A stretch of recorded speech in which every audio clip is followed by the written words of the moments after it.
आज मैं आपको भारत के इतिहास के उस चोट के बारे में बताने जा रहा हूँ जिसने भारत को एकदम से नहीं गिराया, लेकिन अंदर ही अंदर उसके रीढ़ तोड़ दी। आज हम बात करेंगे हुनों की, और ये वही हुन है जिनका नाम सुनते ही यूरोप भी कांपता था, क्योंकि जब हुन चलते थे तो शहर जलते थे और साम्राज्य टूटते थे। अब सोचिए, जब वो भारत की तरफ आए तो भारत पर क्या बीती होगी। अब ध्यान से सुनिए। हुन कौन थे? हुन कोई साधारण सेना नहीं थी। हुन थे घोड़े पर सवार युद्ध की मशीन थी। समझिए, भारत ने बहुत युद्ध देखे थे, लेकिन हुनों का हमला अलग था, क्योंकि हुनों का मकसद सिर्फ राज्य जीतना नहीं था। उनका राज्य राज्य पर शासन करना नहीं था। उनका मकसद था भारत को तोड़ देना। जब कोई आक्रमणकारी आपकी संस्कृति को कुचलने लगे, आपकी जनता को डराने लगे, तो युद्ध नहीं होता, वो विनाश होता है। और हुन विनाश लेकर आए थे। गुप्त साम्राज्य पर असर कैसे पड़ा, अब ध्यान से सुनिए। हुन आक्रमण के समय भारत का प्रमुख साम्राज्य था गुप्त साम्राज्य। गुप्त राजा उस समय तक शक्तिशाली थे, लेकिन लगातार हमलों ने उनकी ताकत को चूस लिया। युद्ध लड़ने में धन लगता है, सेना लगती है और समय लगता था, और जब युद्ध लगातार हो तो देश की इकोनॉमी टूट जाती है। यही गुप्तों के साथ हुआ। तो क्या हुनों ने गुप्त साम्राज्य को गिराया?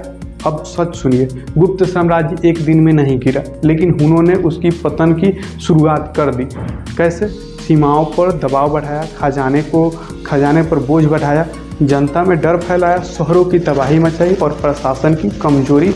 जब ये सब आगे बढ़ जाए तो साम्राज्य अंदर से कमज़ोर होने लगता है, और फिर छोटे राजा सिर उठाकर चलने लगते हैं। हुन सिर्फ बाहर से नहीं आए, हुन ने भारत के अंदर टूट फूट की आग भी बढ़ा दी। हुनों का सबसे बड़ा असर क्या था? भारत का बिखरना। अब ध्यान से सुनिए, गुप्त साम्राज्य कमज़ोर क्यों हुआ? और गुप्त साम्राज्य कमज़ोर हुआ भी, और फिर भी भारत में छोटे छोटे राज्य बढ़ने लगे। देश एक केंद्र से कम चलने लगा और अलग अलग क्षेत्रों से अपनी सत्ता चलने लगी। यही समय था जब भारत की एकता कमज़ोर हुई। और इतिहास का नियम है कि जब देश बिखरता है तो आक्रमण आसान हो जाता है, उस पर चढ़ाई करना आसान हो जाता है। हुनों ने भारत की वही कमजोरी को बढ़ा दी। हुनों से भारत ने क्या सीखा? अब सीख सुनिए। सीमाओं की सुरक्षा सबसे ज़रूरी है। लगातार युद्ध देश को अंदर से तोड़ देता है। डर सबसे बड़ा हथियार है। यदि देश बिखर जाए तो दुश्मन मजबूत हो जाता है। और सबसे ज़रूरी, हर महान साम्राज्य को अपने अंदर की व्यवस्था मजबूत करनी पड़ती है, वरना बाहरी आक्रमण उसे गिरा देता है।